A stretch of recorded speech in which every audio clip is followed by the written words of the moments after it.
Boa noite, pessoal.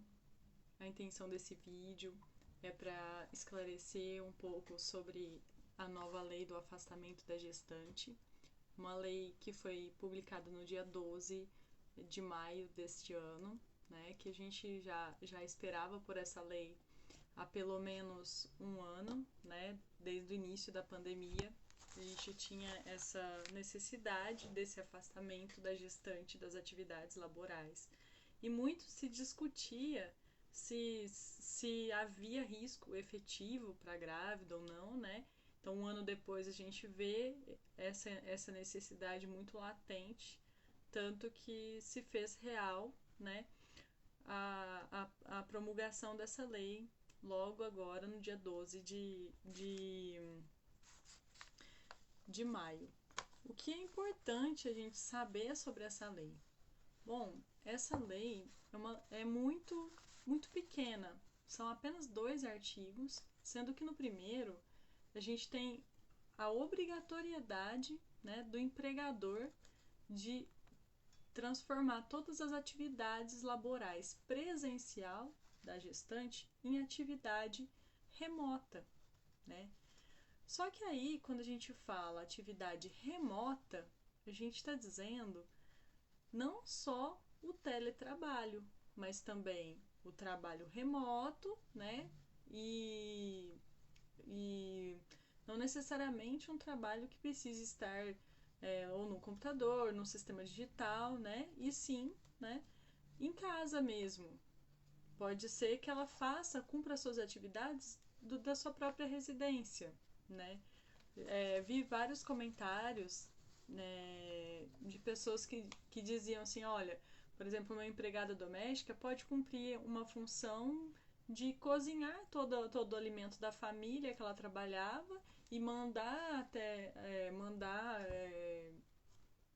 esses alimentos para pro empregador, e assim ela estaria cumprindo sua função. Então, assim, a atividade não é apenas teletrabalho, né? É remota. Ela deve ser imediatamente tirada do trabalho, né?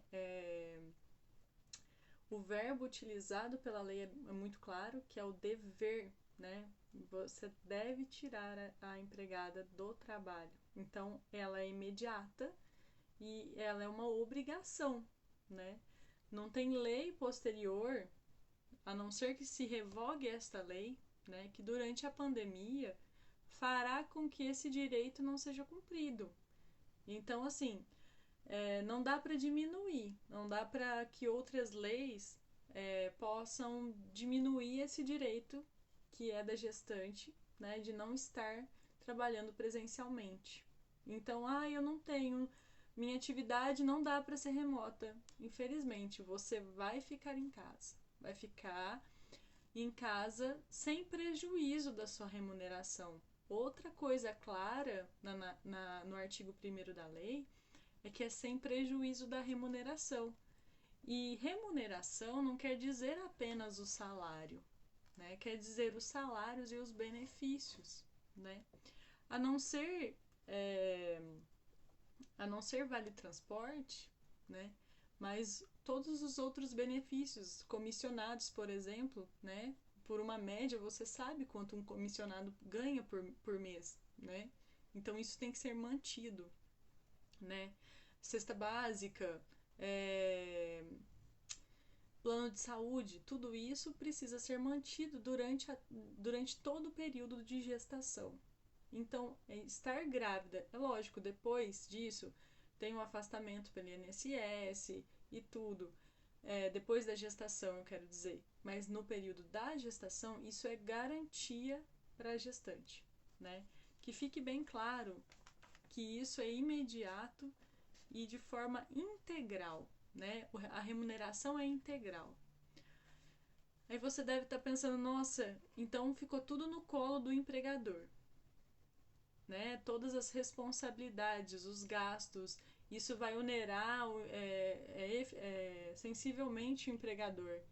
Até o presente momento, nós não temos nada, nenhuma medida provisória, nenhuma regulamentação que trata sobre como efetivar isso, a não ser pelo pagamento efetivo do,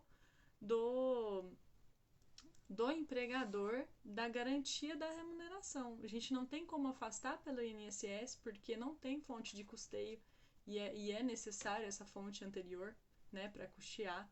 A gente não tem um auxílio emergencial. A gente tem um tratado internacional ratificado pelo Brasil que prevê que essas relações não podem onerar excessivamente o empregador, né? Mas a gente não tem isso previsto pela, pela, pela norma que foi feita por essa lei, né, atual.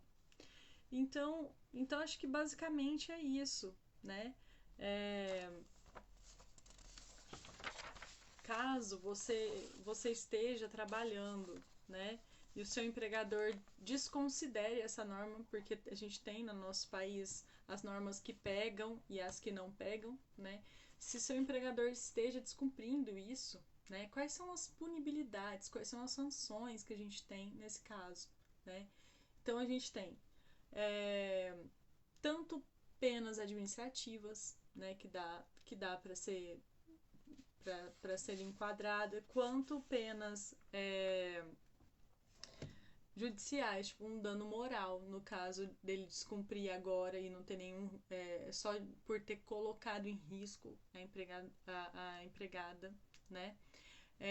Vamos supor que a empregada continue a trabalhar e pegue o Covid, então ele tem ainda um dano material, né? Sem falar numa rescisão indireta, que a gente pode enquadrar também num caso de justa causa do empregador, né, que seria uma forma do empregado sair do trabalho, né, da empregada sair do trabalho sem a perda dos seus direitos, né, por esse motivo, por não querer afastar ela durante esse período. Então acho que o primordial o que essa lei traz, né, tão pequenininha e tão abrangente, é isso, né? Que fique claro que muitas coisas que não são faladas na lei, muito possivelmente só se resolvam no judiciário.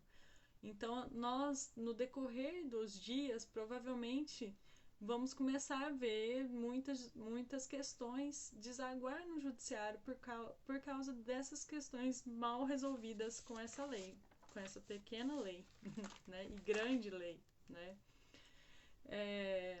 É sim um ganho para a gestante, contudo, há muitas críticas com relação à igualdade nas relações de trabalho. Muitas mulheres, muitos empregadores não contratarão mulheres durante a pandemia. Isso a gente já ouviu de muitos, né, por aqui. Então para que tudo isso se resolva, que a gente consiga, né, que o poder público, o quanto antes, resolva essas questões, para que a gente não aumente os abismos que tem, né, por ser mulher e gestante, né, porque só quem já passou por um momento desse consegue saber a dimensão que é ser mulher e gestante, ainda mais agora em pandemia.